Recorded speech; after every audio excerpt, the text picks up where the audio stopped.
부자는 기회에 집중한다. 가난한 사람은 장애물에 집중한다. 우주의 원칙에 따라 집중하는 곳이 커지기 마련이다. 부자는 어디서나 기회를 찾아보기 때문에 그들에게는 기회가 무궁무진하다. 문제는 엄청나게 벌 수 있는 그 기회들을 다 어떻게 처리하느냐는 것이다. 가난한 사람들은 어디서나 장애물을 찾아보기 때문에 그들에게는 장애물이 무궁무진하고 그 많은 장애물들을 어떻게 처리해야 하는가가 가장 큰 문제다. 가난한 사람들은 영원히 행동에 뛰어들지 못하고 항상 패배자가 된다. 부자들은 기회를 보고 뛰어들어 더 부자가 된다. 가난한 사람들은 여전히 준비하는 중이다.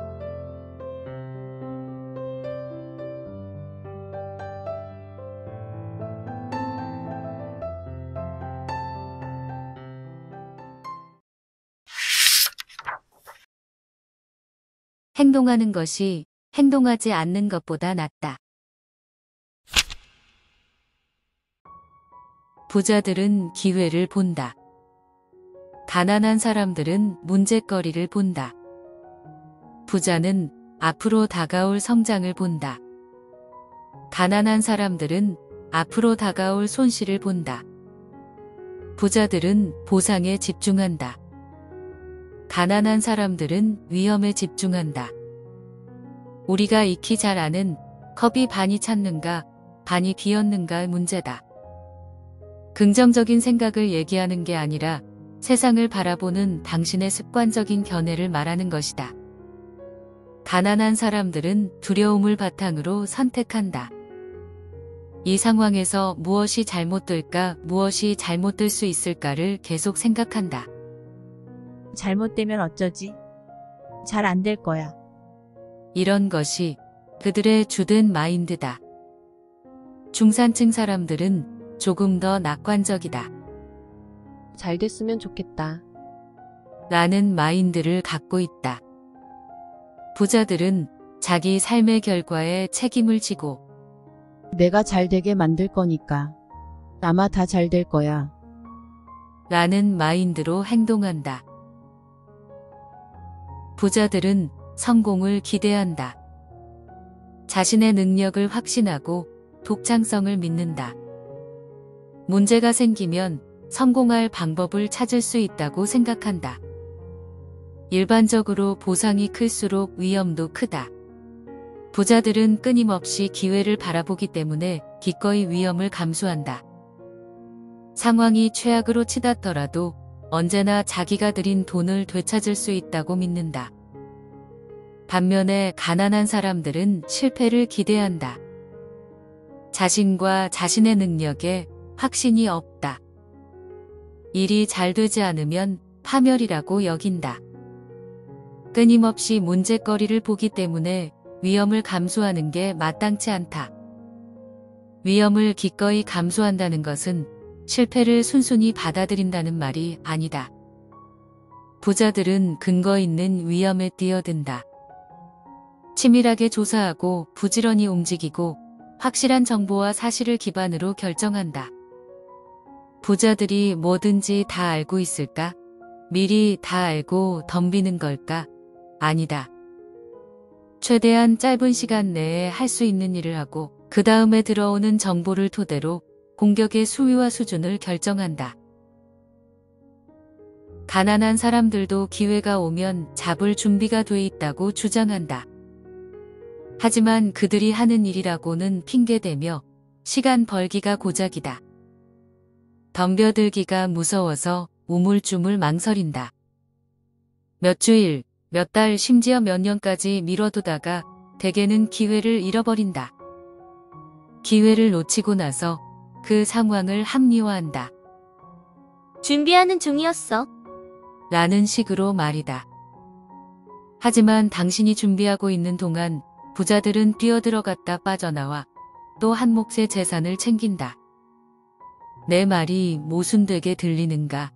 자율적인 책임을 강조하지 않았냐고 반박하고 싶은가? 하지만 부자가 되거나 성공하는 데에는 행운이라는 요소도 일말에 작용을 한다. 축구 경기에서 종료 시간 몇 분 전에 상대편 선수가 어이없는 실수로 공을 놓쳐서 당신의 팀의 승리를 안겨줄 수도 있다. 골프 경기에서 잘못 친 공이 저 멀리 나무에 맞았다가 그린으로 다시 날아와 홀에서 바로 10cm 떨어진 곳에 안착할 수도 있다. 외딴 지역에 약간의 자금으로 땅을 사두었는데 10년 후에 어느 대기업이 그 땅에 본사나 쇼핑센터를 짓기로 결정할 수도 있다. 여기에 투자한 사람은 하루아침에 부자가 된다. 그렇다면 이것이 그의 뛰어난 사업 감각 덕분일까? 단순한 행운일까? 내가 보기에는 두 가지가 섞여 있는 것 같다. 요점은 행운을 포함하여 같이 있는 것은 모두 다 당신이 행동을 하지 않는 한 찾아오지 않는다는 것이다. 경제적으로 성공하려면 당신이 어떤 식으로든 행동을 해야 한다. 뭔가를 사거나 무언가 시작해야 한다. 당신의 용기와 노력에 대해 기적적인 성공을 안겨준 것은 행운일까? 우주 또는 저 높은 곳의 힘일까? 나한테 물어본다면 이렇게 답하겠다. 그게 무슨 상관인가? 어쨌거나 잘 되었는걸. 여기서 또 하나의 핵심 원칙은 부자는 원하는 것에 집중하는 반면에 가난한 사람들은 원하지 않는 것에 집중한다는 점이다.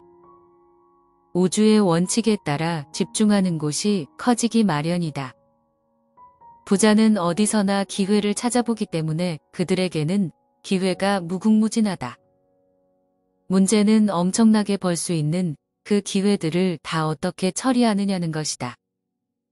가난한 사람들은 어디서나 장애물을 찾아보기 때문에 그들에게는 장애물이 무궁무진하고 그 많은 장애물들을 어떻게 처리해야 하는가가 가장 큰 문제다. 간단하다. 당신의 관심이 어디로 향해 있느냐에 따라 찾는 것과 얻는 것이 결정된다. 기회를 노리고 있으면 기회를 얻는다. 문제거리를 노려보고 있으면 문제거리들이 생겨난다. 문제가 생길 때 그걸 처리하지 말라는 말이 아니다.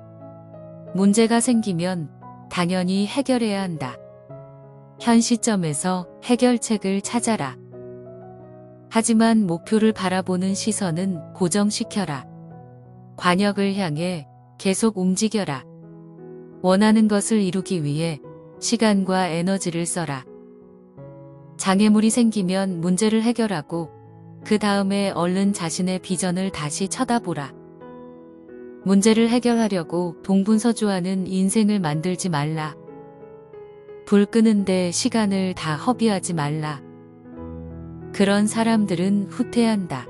목표를 향해 꾸준히 전진하며 생각하고 행동하는데 시간과 에너지를 써라. 단순하고도 중요한 충고 하나 들어보겠는가? 부자가 되려면 돈을 벌고 관리하고 투자하는데 관심을 기울여라.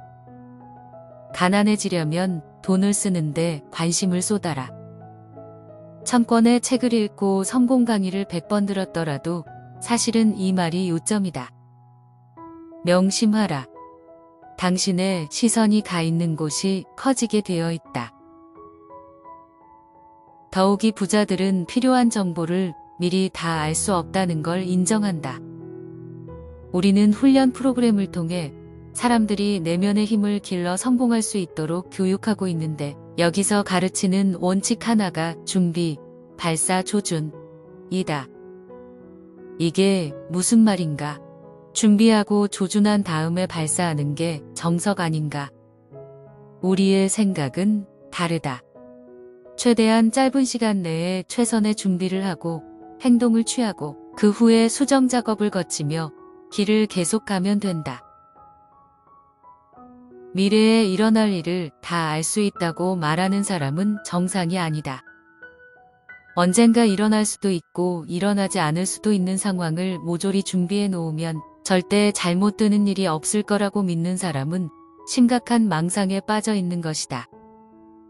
우주에는 직선이 없다. 삶은 똑바로 뻗은 선을 따라 움직이지 않는다.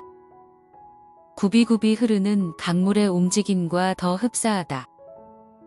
대개는 다음 굽이밖에 보이지 않고 그 다음 굽이를 돌고 나면 또 다른 굽이가 보이는 시기다. 그렇다면 지금 있는 곳에서 지금 가진 것으로 게임을 시작하는 편이 낫다. 나는 이것이 가능성의 문이 많은 복도에 들어가는 것과 비슷하다고 생각한다. 몇 년 전에 플로리다 포트 로더데일에 24시간 디저트 카페를 차리려고 계획할 때의 일이다. 가게 위치를 연구하고 시장 조사를 하고 필요한 장비들을 알아보려고 뛰어다녔다. 케이크, 파이, 아이스크림, 커피 등 어떤 메뉴를 내놓을지도 조사했다. 제일 먼저 닥친 문제는 내가 뚱뚱해졌다는 것이다. 메뉴를 확인하면서 먹은 것들이 다살이 되어버렸다. 그래서 나는 나 자신에게 물어보았다. 이봐, 하부, 제일 좋은 조사 방법이 뭘까? 그랬더니 나보다 훨씬 똑똑한 게 분명한 하부가 대답했다. 사업을 배우고 싶으면 그 업종으로 뛰어들어. 처음부터 가게를 차릴 필요는 없어. 목표를 이룰 수 있는 복도로 들어가는 거야. 그런 가게에 취직해. 가게 청소하고 접시만 닦아도 밖에서 10년 조사한 것보다 더 많이 알게 될 거다. 그래서 난 그렇게 했다. 마더 버틀러스 파이 가게에 취직을 했다. 그들이 나를 보자마자 나의 탁월한 재능을 알아보고 사장 자리에 앉혔다고 말할 수 있으면 얼마나 좋겠는가. 슬프게도 그들은 지도자로서의 내 능력을 알아보지 못했고 실은 관심도 없었다. 난 웨이터 보조 일을 하게 되었다. 그렇다. 마루도 청소하고 접시도 닦았다. 의지의 힘이 이런 데서까지 작동하다니 재미있지 않은가. 그런 거라도 해야겠다고 생각했더니 바로 그 일을 하게 되었다.